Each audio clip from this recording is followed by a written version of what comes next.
ایران 30 سال از چشم راه آنهاست. منو از یاد بردین، من همون ایرانم.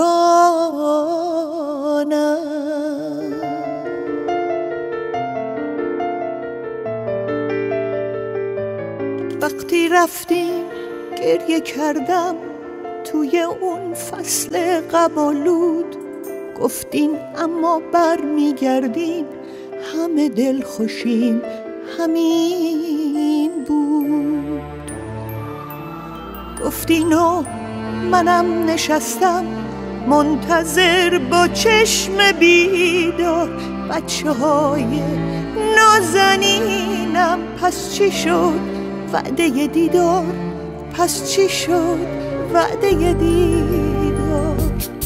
شبا که یاد گذشته پر میشه توی وجودم، دوباره یادم میگفته که من اون روزا چی بودم، خالی از حس حقارت، سرفراز بودم و سالار، بچه های نازنینم پس چی شد وعده دیدار.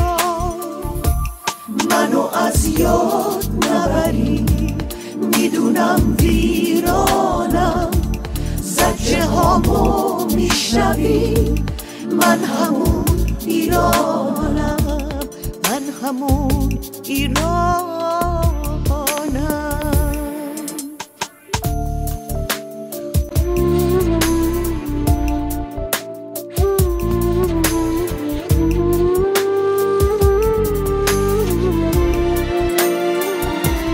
خسته از بوسه شلاق چیزی از تنم نمونده، یه قفس شبیه گربه پیکر منو پوشونده.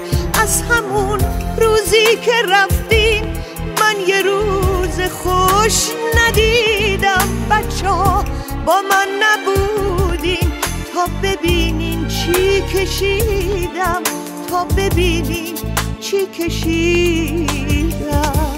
منو از یاد نبرین، میدونم ویرانم، زجه هامو میشنوین، من همون ایرانم، من همون ایرانم. منو از یاد نبرین، میدونم ویرانم، زجه هامو میشنوین، من همون ایرانم. منو